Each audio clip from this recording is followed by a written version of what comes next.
ഷഫീദിലേക്ക് എത്താം. ഇപ്പോൾ ആരോഗ്യമന്ത്രി മാധ്യമങ്ങളോട് മെഡിക്കൽ കോളേജിലേക്ക് മാറ്റുന്നു. അപ്പോൾ മുതൽ തന്നെ ഈ റിബാവിൻ മരുന്ന് നൽകിയിട്ടുണ്ട്. ഇതിന് പുറമെ മോണോക്ലോണൽ ആൻറ്റിബോഡി അതിൻ്റെ ആദ്യ ഡോസ് ജൂൺ 12 തന്നെ നൽകിയിരുന്നു. പിന്നെ ഇന്ത്യയിൽ മൊത്തം സ്റ്റോക്കില്ലാതിരുന്ന റെംഡിവർ മരുന്ന്, അത് ആരോഗ്യവകുപ്പിൻ്റെ അഡീഷണൽ സെക്രട്ടറി രേണു മാഡം തന്നെ മുൻകൈ എടുത്തത്. ആ മരുന്ന് ബഹറിൽ നിന്നും ഇന്നലെ ഡൽഹിയിലെത്തിച്ച് ഡൽഹിയിൽ നിന്ന് വിമാനമാർഗം ഇന്നലെ കണ്ണൂരിൽ കൊണ്ടുവന്നു. ഇന്നലെ രാത്രി, അതായത് ഇന്ന് പുലർച്ചെ തന്നെ അതിൻ്റെ ആദ്യ ഡോസ് നമ്മുടെ രോഗിക്ക് നൽകിയിട്ടുണ്ട്. പിന്നെ നിലവിൽ പുതിയ കേസുകളൊന്നും തന്നെ റിപ്പോർട്ട് ചെയ്യപ്പെട്ടിട്ടില്ല. സമ്പർക്ക പട്ടികയിലെ ലക്ഷണം ഉണ്ടായിരുന്ന 11 പേരെ പരിശോധിച്ചു. ഇന്ന് അതിൻ്റെ റിസൾട്ടൊക്കെ നെഗറ്റീവാണ്. അപ്പം നിങ്ങൾക്കറിയാം, കഴിഞ്ഞ ദിവസം പറഞ്ഞ പോലെ നിലവിൽ സമ്പർക്ക പട്ടികയിൽ 100 പേരാണുള്ളത്. അതിൽ 4 പേരെ ഉയർന്ന, അതായത് ഹയസ്റ്റ് റിസ്ക് വിഭാഗത്തിൽപ്പെട്ടവരും 14 പേർ ഹൈ റിസ്കിൽപ്പെട്ടവരും 82 പേർ ലോ റിസ്കിൽപ്പെട്ടവരുമാണ്. സമ്പർക്ക പട്ടികയിലുള്ള 44 പേര് ആരോഗ്യ പ്രവർത്തകരാണ്. ഇതുവരെ മൊത്തം 30 ടെസ്റ്റുകൾ നടത്തിയിട്ടുണ്ട്. അതിൽ 29 നെഗറ്റീവാണ്. പേഷ്യൻറ്റിൻ്റെ മാത്രമേ പോസിറ്റീവ്. ഞാൻ പറഞ്ഞ ടോട്ടൽ പരിശോധിച്ച. അതുപോലെ തന്നെ ഈ രോഗബാധ റിപ്പോർട്ട് ചെയ്ത രാമനാട്ടുകര മുനിസിപ്പാലിറ്റിയിൽ ഡിവിഷൻ 5 അവിടെ 320 വീടുകളിലെ 1047 പേരെ രോഗലക്ഷണങ്ങൾ ഉണ്ടോ എന്നറിയാൻ സർവേ നടത്തി.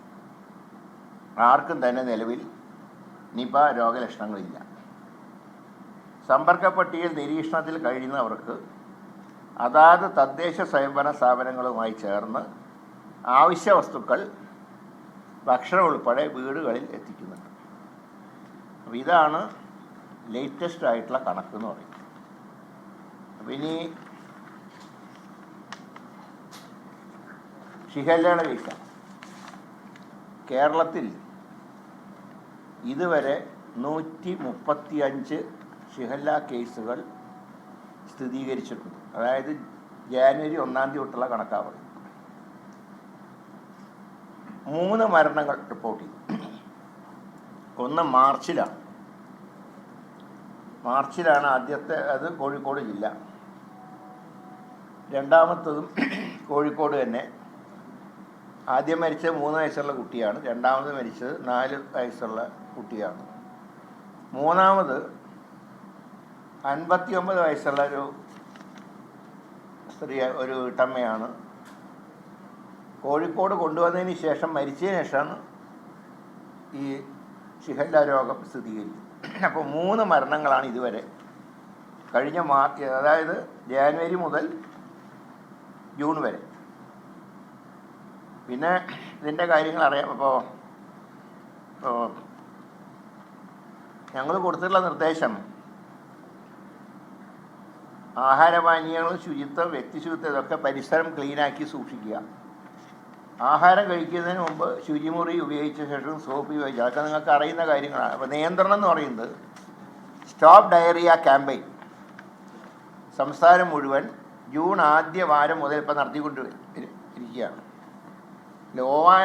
ORS സിങ്ക് ഗുളികകളും മറ്റു മരുന്നുകളും എല്ലായിടത്തും ലഭ്യമാക്കിയിട്ടുണ്ട്. പിന്നെ ജലസ്രോതസ്സുകളുടെ ക്ലോറിനേഷൻ പ്രവർത്തനങ്ങൾ ഊർജിതമാക്കിയിട്ടുണ്ട്. പിന്നെ ഇതിനെക്കുറിച്ചിട്ടുള്ള ബോധവൽക്കരണ പരിപാടി നടത്തുന്നുണ്ട്. അതോടൊപ്പം തന്നെ വിദ്യാലയങ്ങളിലും മറ്റും കിണറുകൾ പരിശോധിക്കാൻ നിർദ്ദേശം നൽകിയിട്ടുണ്ട്. ഫുഡ് ആൻഡ് സേഫ്റ്റി ഡിപ്പാർട്ട്മെൻറ്റിനോട് ഹോട്ടൽ പരിശോധന കർശനമാക്കാൻ നിർദ്ദേശിച്ചിട്ടുണ്ട്. ചില കടകൾ, ശീതളപാനീയങ്ങൾ നൽകുന്ന ചില കടകളിൽ ശുദ്ധമല്ലാത്ത വെള്ളം കൊടുക്കുന്നതായി ശ്രദ്ധയിൽപ്പെടുന്നു. അങ്ങനെയാണ് കാട്ടാക്കട ബസ് സ്റ്റാൻഡിലുണ്ടായിരുന്ന ആ ഷോപ്പ് പൂട്ടിയത്. ഇങ്ങനെ ഷിഗല്ല റിപ്പോർട്ട് ചെയ്യുന്ന പ്രദേശങ്ങളിൽ MLA-മാരുടെ നേതൃത്വത്തിൽ തന്നെ പ്രതിരോധ പ്രവർത്തനങ്ങൾ നടത്താനുള്ള ഡയറക്ഷൻ നൽകിയിട്ടുണ്ട്.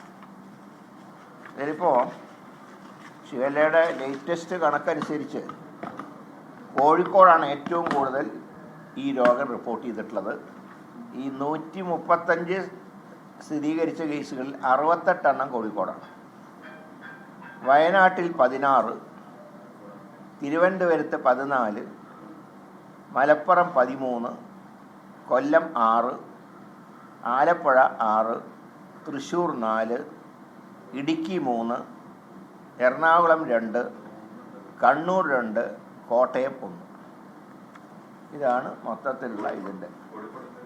കോഴിക്കോട് 68. മരണം 3 മരണം ഉണ്ടായിട്ടുള്ളത് 2 കോഴിക്കോടാണ്. ഇപ്പോൾ 4 കുട്ടികൾ ഇവിടെ ICUവിലുണ്ട്. 2 കുട്ടികളുടെ സ്ഥിതി കുറച്ച് മോശമാണ്. എന്നാലും അവരെ രക്ഷിക്കാനുള്ള ശ്രമങ്ങൾ നടത്തുന്നു. പിന്നെ ഇവിടെ ഈ